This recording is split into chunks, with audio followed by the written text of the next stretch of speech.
Hello, and welcome to Maybe I Can, exploring possibilities one sprinkle at a time. If you've ever found yourself asking, is this all there is to life? Then you're in the right place. I'm Debbie, author, speaker, entrepreneur, and coach. And every Tuesday, I'm here to share a sprinkle of hope and inspiration. Together, we'll uncover the more joy, more fulfillment, more prosperity, more fun. We'll share stories of transformation, actionable tips, and that little nudge you need to take the next step. So let's embark on this journey of discovery and say, maybe I can, to a life filled with more. Ready to find out? Let's get started.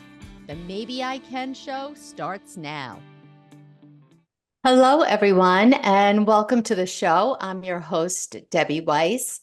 Thanks for hanging in there. If you're listening live, we're a little late, but we're resilient and we figured it out. A little technical trouble, but that will not stop us. And it will certainly not stop the person that you are going to have the pleasure of meeting today, because she is a friend of mine. Her name is Chris Rush, and she is the true embodiment of resilience, as you'll learn after hearing her story. After a gymnastics accident left her paralyzed, Chris defied all the odds, teaching herself how to walk again through sheer determination. She battles pain. She has taken on the role of caregiver. She has unwavering strength in the face of adversity. And I'm telling you, this is not an exaggeration. She is a reminder and really an inspiration to me to shut the heck up and stop complaining about my damn problems, because there is always a way. So, Chris, thank you so much for being here. Welcome to the show. Hi, Debbie. Thank you so much. Hi, everybody.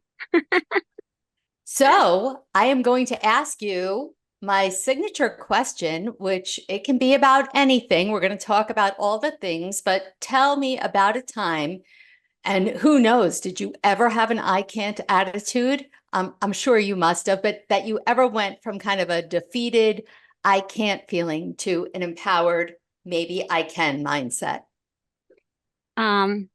Great question. And honestly, in the course of my life, if you asked me a couple years ago, I don't honestly think I can remember a time in my life where that was ever a thought in my mind. And, you and I have had our, as friends, conversations from when I was very, very little.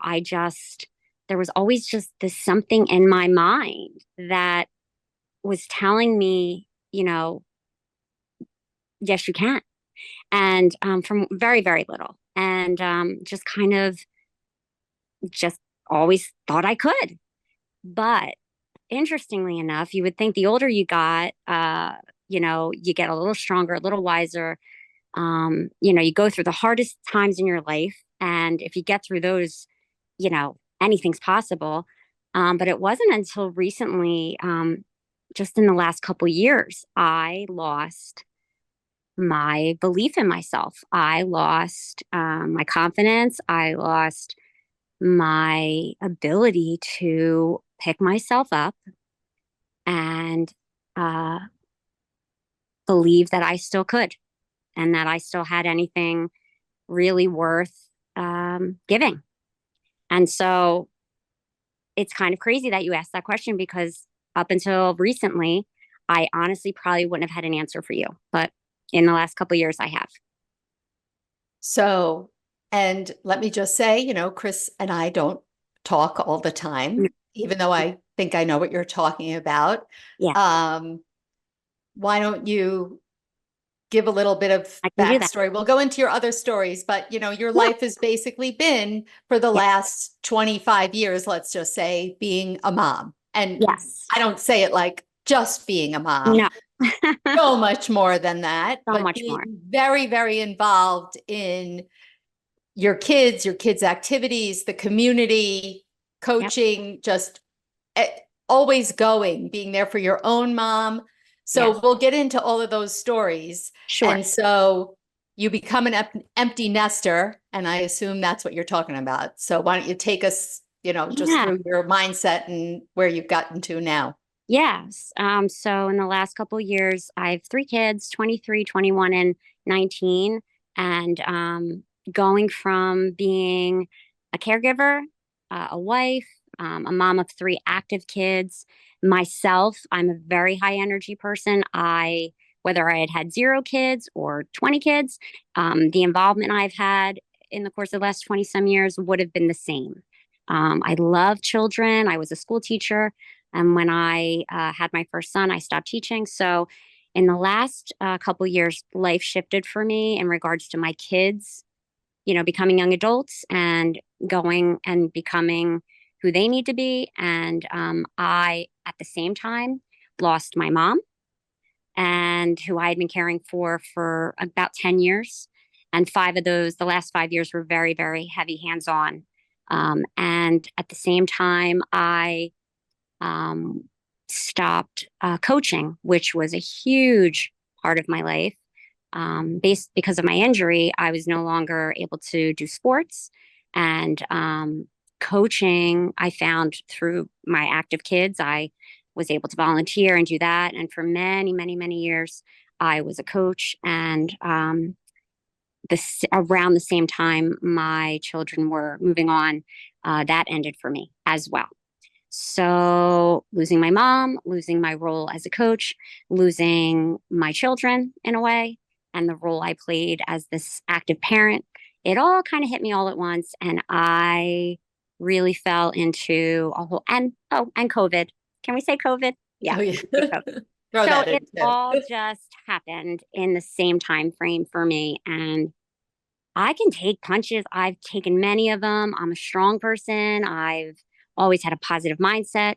But I fell into a place of just lack of purpose, and my energy and my inspiration for myself, just being able to inspire myself. It just fell away. So that's what I'm talking about. And I think you also lost, from maybe what you said to me, maybe you lost a little bit of confidence in your abilities, Yes. right? Yes. I didn't know how to parent adults. I was a great mom to 0 through 18. I figured that out. I had a lot of time to do that. I was a elementary school teacher. So in the younger ages, I just felt like I had a little more knowledge than the average Joe, just based on my education and my experience professionally. So yeah, so I definitely lost my confidence in regards to how to parent young adults, and feeling like, what's my purpose now? I've been this coach and very successful, and wasn't doing that anymore. So what was I? What good was I now? And yeah, my mom and I had this phenomenal connection as I was caring for her. It was this beautiful fluid, machine. We were machined together. And so yeah, I definitely, I don't think I've ever said that out loud, but I lost my confidence big time. And so, how did you find it, and tell everyone where you are now? Because this is kind of like a recent evolution, It right? is. I mean, I feel like this conversation really is coming at a beautiful, perfect time. But of course, because as with life, that is exactly why we need to hold on, because things will come and they will happen, and you have to believe. But yes, as of recently, I took a big step, and I made a phone call or sent an email one day to a local elementary school here in town, and about 2 weeks before school started, and just said, "Hey, I heard you might be hiring teacher assistants, and I haven't been in the classroom professionally since 2001, but I have to do something, and I'm not okay with just taking another year and feeling sorry for myself and making excuses. And if you're hiring or in need of anybody, please reach out and let me know." And I received a phone call the next morning from the principal.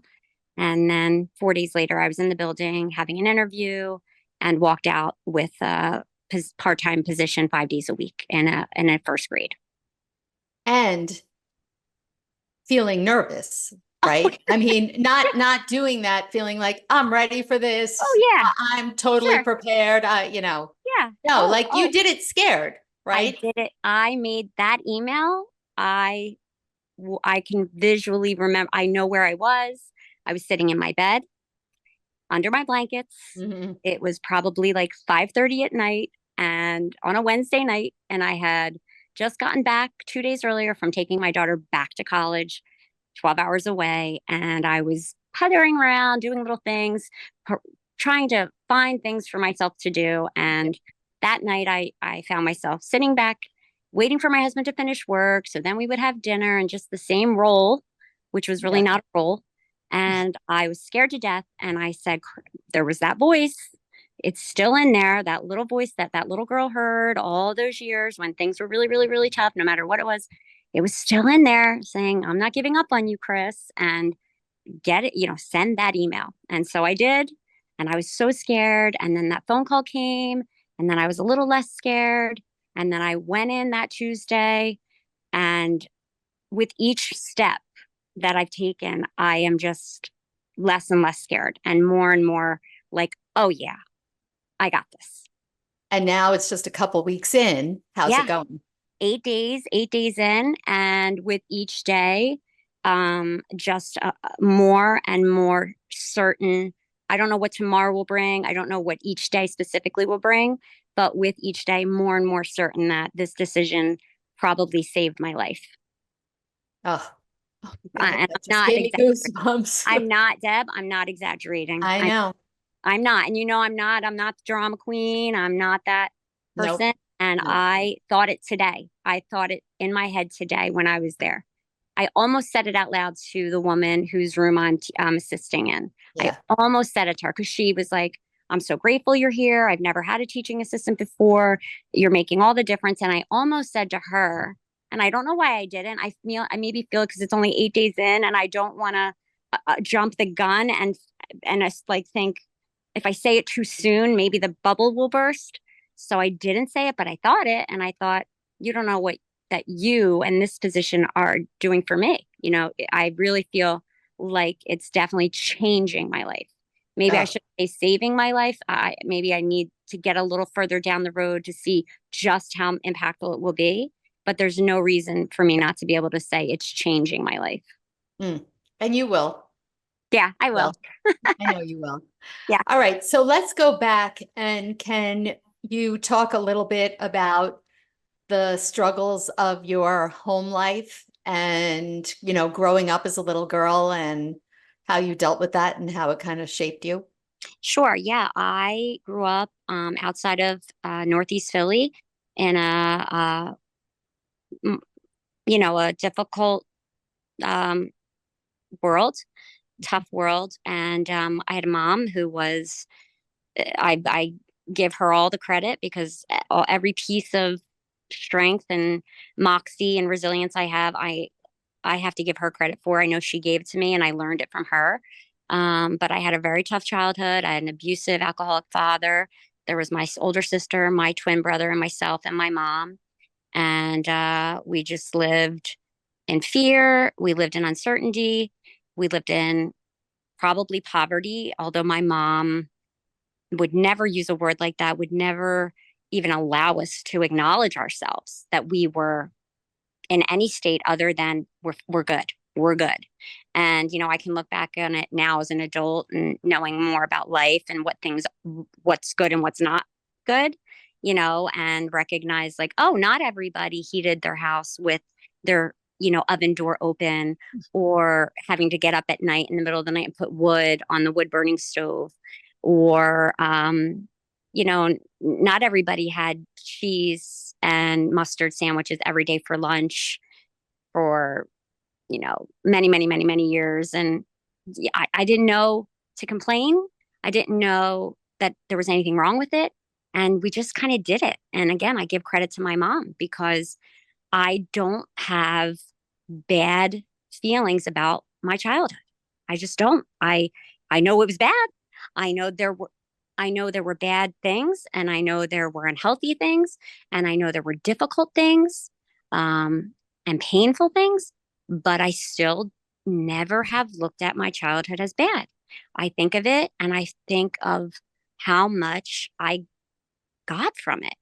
And Yeah, so, but let me ask you, let me stop you for a minute. When you yeah. were in it, when you were living in it, and let's Mhm. say, you were dealing with the difficulties with your father and all of that, and you see your friends, and they, let's just say, aren't dealing with the same thing. You never thought, well, it sucks to be me. I did not. I know, Deb. I know. And I again, let's go back to when I was from when I was very little. I just I have first of all my memory. I have a little bit of a crazy memory. Like I remember alphabetically the names of the kids in my classrooms from the first person in the row all the way through. I can name them from first grade. So I can tell you all my teachers. There's things I just have vivid memories and movies and pictures of my life and a lot of them. And I just remember being like, okay, next. But Okay, did next. your brother and sister, were they feel the same way, or did you see them Mm, struggle differently with They it or struggle struggle? differently. They struggle differently. My brother, I just made sure outside of my home that I found a voice for myself. I was involved in so many things. I loved singing. I loved gymnastics. I loved performing. If there was a talent show, I was performing in it. Nobody helped me. No one, I wasn't at home with my mom or my older sister. Or anybody. I would make up my own acts, and I would get up there, and I never thought to be embarrassed. Never thought like, is this good, bad, or never cared. Just put myself out there, and just was like, I can do it. I can. I never thought that I can't, and I wasn't a super academic kid, but it never bothered me. I just was like, this is me. And this is me, and this is me, and this is me. My brother, more quiet, more reserved, very well behaved, never in trouble, just read, drew, found it got escaped through his, drawing and his writing, reading, and just very more introvert. I was more extrovert. And my older sister was so much older. She grew up in her years in a different time, Yeah. so I can't speak to her specifically. It was just definitely different for her. And she's also a different person as well. All three of us are very Yeah. different. Obviously. So I just think I had a more of a little fighter's mentality and everything I did, I just and it's to this day. I've just got this little fighter mentality in me.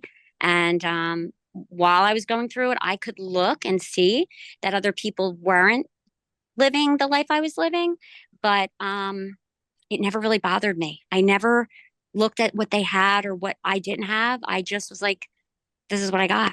I don't, I'm not get, I never thought like, oh, I wish I could, because I wasn't getting it. And again, I attribute it to my mom. Just this is us. This is who we are. And I could not look at her and respect that, because she was working 2, 3 jobs for us. She was there for us at everything we needed. If we needed it, we had it. But again, need and want and are two very different things when you're living in that world. Yeah, of Yeah. course. Yeah. All right. So now fast forward, let's talk about your getting ready to go off to college, right? Yes. I had probably the most tremendous senior year in high school. I loved school. I didn't love school learning necessarily. I was a good student, but I loved school. I would get to school, I would be at school all day. I was in multiple activities and clubs, and then I would join extra things just to be able to stay later. And then I'd get home, and then there's always a game or something to be at night. I love school. I love being involved. I loved everything, the people. I had a phenomenal senior year. It started with being All American for my cheer team, and then I was homecoming queen for my class, and then I was captain of the track team, and then we went to states with my relay, and then I got into Westchester University. I was going to be a school teacher, and then I randomly picked up diving my senior year, in the winter of my senior year, because I found out they practiced late at night after the other events I was doing were over. So I just joined that. And in the course of that year, fell in love with it and decided, I think I want to do this in college. So my diving coach introduced me to the diving coach at Westchester. And my plan was to go to Westchester for teaching and to dive for the swimming and diving team at Westchester. And I was set.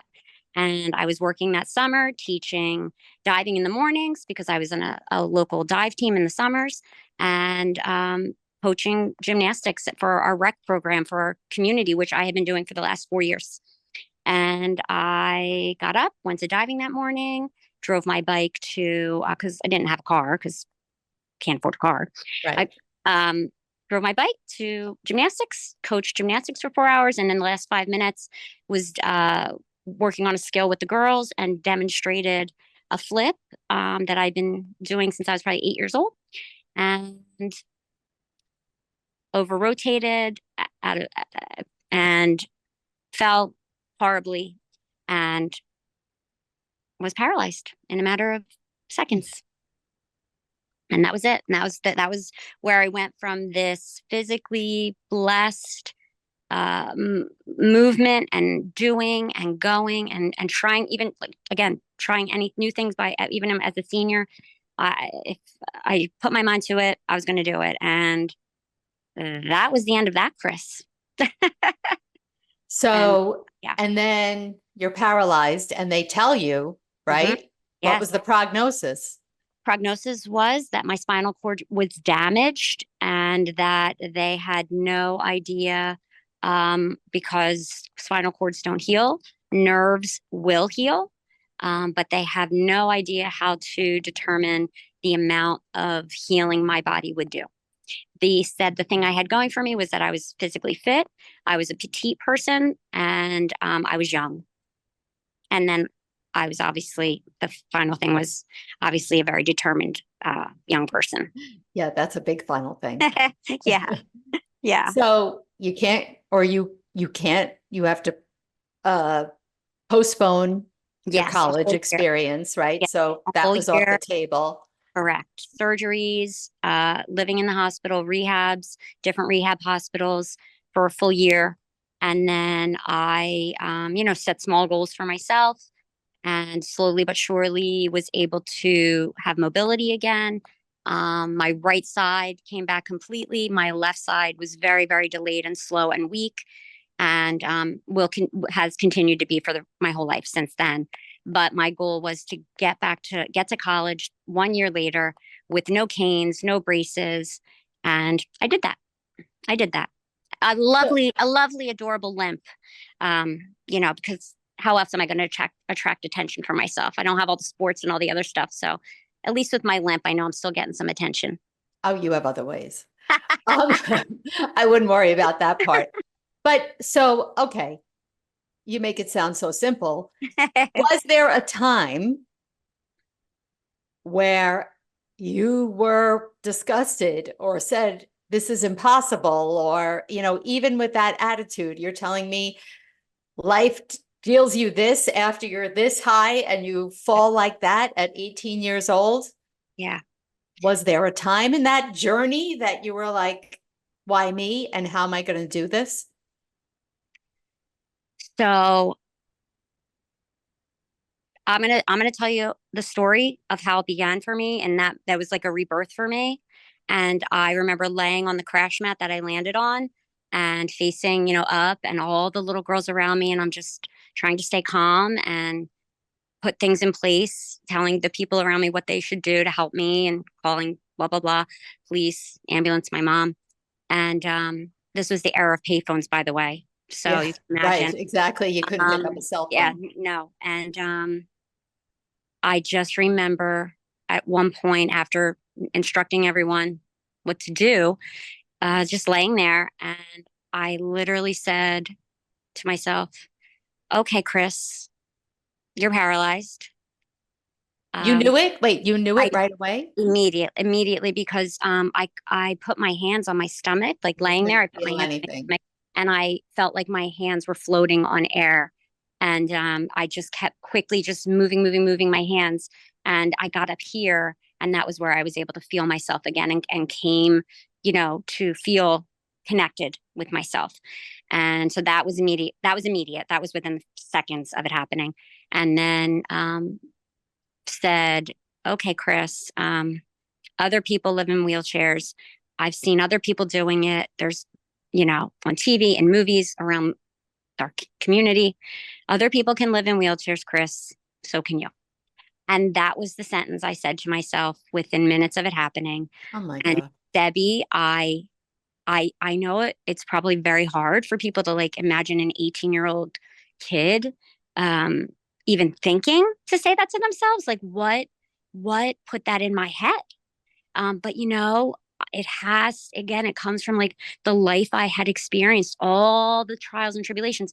There was nothing that I had been through already, and it wasn't good, that I hadn't figured out how to live through. So I'm assuming that in that moment, it was either me say that to myself or let my mind go down the rabbit hole of, what kind of life will I have? I'm not going to be able to not do that. I'm paralyzed. That's it. There's nothing left for me. At 18, I could not accept that. I had way too much, I felt, to go, still to do. So that's what I said to myself. And so from that moment, it's crazy. I can promise you, I did not once, not through the hospital, there were issues. They burned my back while I was in the hospital because I couldn't feel, and they put a hot pad on it. I had a big hole in my back that I had to heal from. And all these other issues that come along with, as anybody that's ever been in the hospital knows, it's, you go in for one thing and along the way, 400 other things happen. Yeah. And of course, along the way, all these other things happened. And while there were days that I was like, this too, I've said those things, but every day I get up and every day I was said, what's my goal for today? If it's just to be able to sit, I wasn't able to sit up. They had to start slowly after my surgery, slowly raising my head. So with each day, I was like, I'm determined, 5 more degrees, I guess is what they would call it, 5 more Right. degrees. And with 5 more degrees every day, that was like, okay, there's a win. That was it for me. It was like, oh, today at track, I want to drop a second off my time, or today at gymnastics, I want to try a new skill. For me, I just looked at it like a new sport, as crazy as that sounds. No, it makes sense. I Yeah, mean, it makes sense. And it's especially, I love the message really that you're saying, because to me, that is how we accomplish anything, in those little small steps, right? If you're yes, trying to go from I'm paralyzed, I want to be running, yep, that's too far a leap to take your mind. And yep, that's too yep. long to wait for the celebration, right? Correct, correct, So correct. this day, with the mini goals like that.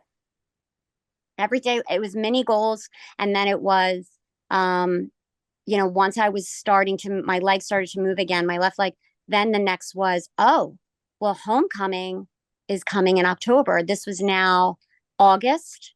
This happened in July, end of August, my left leg started moving again. And then I saw the goal of October, homecoming. Oh, maybe I'll be strong enough to walk, uh, even with canes and with somebody helping me, to go back to homecoming to crown next year's homecoming queen. And so that was a goal for me. I was like, oh, I'm gonna, because again, we know I'm not shy. We know I'm not afraid to get up on stage. Yeah. That still has my brain, and my who I am hasn't changed. So I Yeah. thought, oh, I can see me getting up there and walking across that field, and everybody being like, what the, and Yeah. I love it. I just found new ways and new goals to set for this new body. And those things, and I never look too far down the road.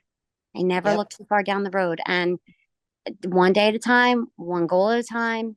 And that was really what got me through it. I think just by being able to set those small goals. And all that came from was all my years of all the sports I did, the things I saw. I set my mind to it. And it really prepared me for this crazy, unexpected, life-changing moment. Yep. Um, I I can't believe it. 30 minutes is already gone. I'm going to say to you that I didn't even get to half the stories or the things that I Oh, wanted to talk about, and the messages really that I wanted to make sure that the audience got. So do you think in the next few weeks you'll come back and we can continue our conversation? oh my goodness. That must mean I did okay. Please.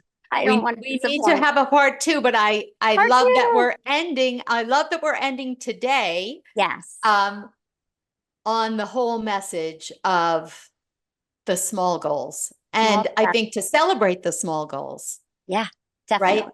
Don't just Definitely. take them for granted. Nope. So Pat yourself on the back any chance you get.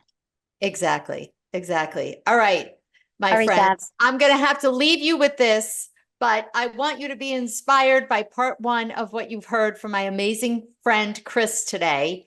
Thank you. And I hopefully maybe 2 weeks from today can get her back on the calendar if she's Sure. free, Yes. and we will pick up where we left off. And in the meantime, I will see you and talk to you all next week. Thanks, everyone. Thanks for spending part of your day with me here on Maybe I Can, exploring possibilities one sprinkle at a time. It's been great having you, and I hope you're leaving with a spark to light up your journey to more. Remember, every big change starts with a single maybe. If you're ready to kickstart that change but not sure where to begin, I've got just the thing for you. Head over to download my free guide, The One Critical Step to Kickstart Change, and take that all-important first step. Let's make those maybes into reality one sprinkle at a time. Catch you next Tuesday at 4 p.m. Eastern, 1 p.m. Pacific with more stories, tips, and that extra push you might need. I'm Debbie saying goodbye for now, but always remember, maybe, just maybe, you can.